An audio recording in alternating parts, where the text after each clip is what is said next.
दोस्तों, shark tank 2021 में शुरू से ही धूम मची हुई थी। सिर्फ नए नए बिजनेस आइडियाज की वजह से नहीं, बल्कि अलग अलग जजों के किस्सों की वजह से भी। जैसे अश्नीर ग्रोवर, भारत पे के को फाउंडर, ये सब दोगलापन है। जो अपनी कड़वी और मुंहफट बातों से शो के सबसे फेमस नाम बन गए, लेकिन फिर खुद की ही कंपनी से पैसों के गलत इस्तेमाल और अंदरूनी झगड़ों के आरोपों में बाहर भी हो गए। गजल अलग, मामा अर्थ की को फाउंडर को भी आरोपों का सामना करना पड़ा कि उनकी कंपनी की शेयर मार्केट में आने से पहले की कीमत बड़ा चढ़ाकर बताई गई थी और झूठे खूबसूरती के दावे किए गए थे। अब इससे शादी.com के अनुपम मित्तल भी नहीं बचे और अक्सर उनकी खुद की तारीफ करने की आदत के लिए उनका मजाक बनाया गया, जिस वजह से उन्हें लिंक्डइन फिलोसोफर होने का भी ताना मिला। लेकिन दोस्तों, इन सब के बीच पीयूष बंसल अपने शांत और जमीन से जुड़े रवैये से अलग दिखे, क्योंकि वे अक्सर बिजनेस शुरू करने वालों को प्यार से गाइड करते नजर आते थे, न कि उनका मजाक उड़ाते थे। और इसी वजह से उनको एक अच्छे शार्क होने की इमेज भी मिली। अब अक्टूबर 2025 के आखिरी दिनों में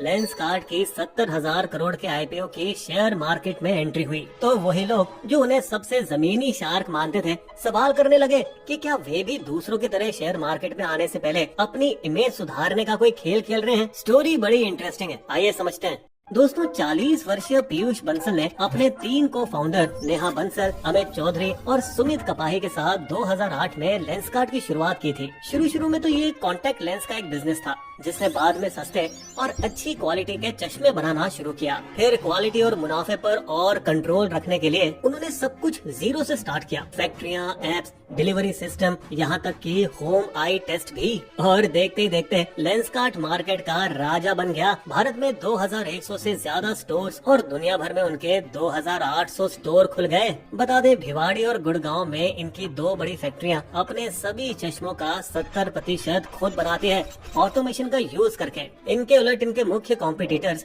900 स्टोर वाली टाइटन आई प्लस और 130 से ज्यादा स्टोर्स वाली हिमालय ऑप्टिकल्स खुद मैन्युफैक्चरिंग नहीं करती, बल्कि इंपोर्ट पर ज्यादा निर्भर रहती है, जिससे लेंसकार्ट को बड़ा फायदा मिला, क्योंकि इससे वो अच्छी क्वालिटी के चश्मे ज्यादातर पुराने प्लेयर से 25 से 30% सस्ते बेच सकता था। और जब 2022 में इसने जापानी ब्रांड ओनडेस को 400 मिलियन में खरीदा, तो इससे उन्हें जापान, सिंगापुर और मिडिल ईस्ट में अपने बिजनेस को और फैलाने का मौका मिला। फाइनेंशियल ईयर 25 तक लेंसकार्ट की कमाई 6,652 करोड़ तक पहुंच गई, जिसमें से 40% पैसा इंटरनेशनल मार्केट से आ रहा था। लेकिन दोस्तों, जहां लग रहा था कि कंपनी अपनी ऊंचाइयों की ओर बढ़ रही है, तो वहीं ये भी लग रहा था कि मुसीबतों की शुरुआत भी होने लगी है। 2022 में ईडी ने उन्हें नोटिस भेजा था और लेंसकार्ट की विदेशी इन्वेस्टमेंट के लिए क्लियरेंस भी रोक दी थी, क्योंकि उन्होंने इम्पोर्ट एक्सपोर्ट पेपर्स फाइल करने में देरी जो कर दी थी, जिसकी वजह से इनकी प्रमोटर नेहा बंसल को कई बार एजेंसी के सामने पेश होना पड़ा। और फिर 2024 के बीच लेंसकार्ट को अपनी फ्रेंचाइजी नेटवर्क से भी काफी परेशानी का सामना करना पड़ा। मैसूर, धारवाड़ और इंदौर के फ्रेंचाइजी मालिकों ने उनके ऊपर FIR दर्ज कर दी,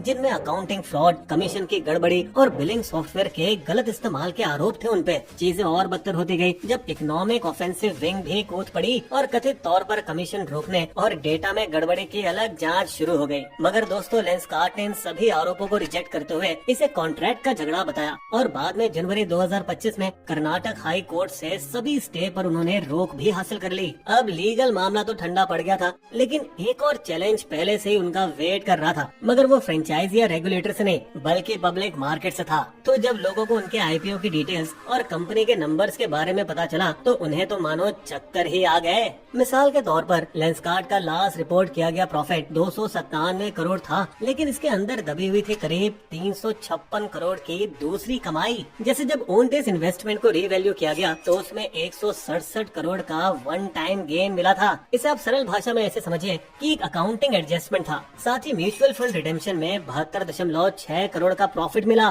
प्लस लीज इनकम, लाइसेंस फी, स्क्रैप सेल आदि से 116.4 करोड़ और मिल गए। मतलब दोस्तों, अगर आप गेन्स को हटा दें तो कथित तौर पर उन्हें 59 करोड़ का लॉस होता। इसलिए लेंसकार्ट की 70,000 करोड़ की वैल्यूएशन पर सवाल उठाए गए, जो कि उनकी फाइनेंशियल ईयर 25 के 6,652 करोड़ के रेवेन्यू का लगभग 10x है। मतलब ये तो पेटीएम और नाइका और जोमेटोस के आईपीओस का 20x से ज्यादा रेवेन्यू मल्टीपल से भी बहुत सस्ता है। और जब इन सब के बारे में पूछा गया, तो पीयूष बंसल थोड़े एरोगेंट लगे। एक कंपनी और एक एंटरप्रेन्योर के तौर पर हमारा काम कस्टमर के लिए वैल्यू क्रिएट करना है, और जहाँ तक वैल्यूएशन की बात है, ये मार्केट डिसाइड करती है।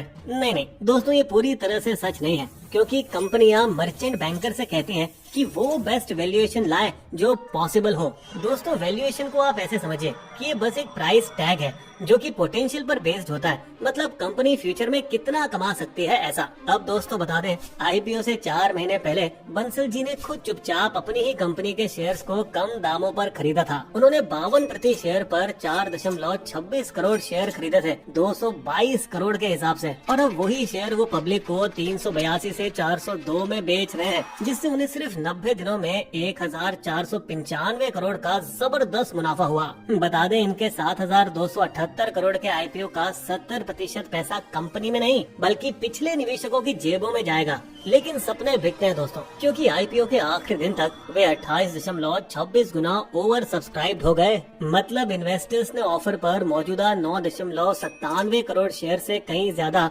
281.88 करोड़ शेयर के लिए बोली लगा दी। वैसे आईपीओ लिस्टिंग में लोग झटके से पैसा कमाने के लिए इन्वेस्ट करते हैं, जैसे पेटीएम के 18,300 करोड़ के आईपीओ के केस में हुआ, जो 1 साल के अंदर 2/3 क्रैश हो गया। नायका के 1 लाख करोड़ की डेब्यू ने अपनी शाइन खो दी जैसे ही उनकी ग्रोथ स्लो हुई। शेयर्स 80% से ज्यादा डाउन हो गए, हालांकि वो अभी रिकवर कर रहे हैं। जोमैटो जैसे एग्जाम्पल भी है, जिनका कभी लॉसेस के लिए मजाक बनाया गया था, लेकिन उन्होंने अपना फोकस बनाए रखा और फाइनेंशियल ईयर 25 में 527 करोड़ के प्रॉफिट के साथ उन्होंने कारवां फिर से जीत लिया। लेकिन क्या जोमैटो की तरह लेंसकार्ट भी एक फ्लैशी स्टार्टअप से सीरियस बिजनेस बन पाएगा इससे पहले कि हाइप उनकी खत्म हो जाए? वैसे दोस्तों, कहना तो पड़ेगा, पीयूष बंसल ने इंडिया के सबसे जाने माने कंज्यूमर ब्रांड में से एक बनाया है, और शार्क टैंक से उनकी शांत प्रॉब्लम सॉल्विंग इमेज ने उन्हें देश में सबसे ट्रस्टेड स्टार्टअप के फेस में भी उभारा है। लेकिन क्या वो सारी प्रशंसा खो देंगे जब 402 की आईपीओ प्राइस से नीचे जाकर स्टॉक ने 390 की कमजोर शुरुआत की,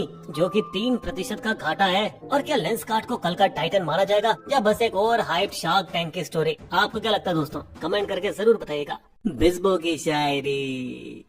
लेंसकार्ट के पीयूष बंसल समझदार और शांत, शार्क टैंक में माना जाता उनका खास ही नाम, पर पर्दे के पीछे सचमुच गहरा था कुछ झोल। धीरे धीरे अब खुलती है उनकी सारी पोल। You will also find these sources listed in our video description section.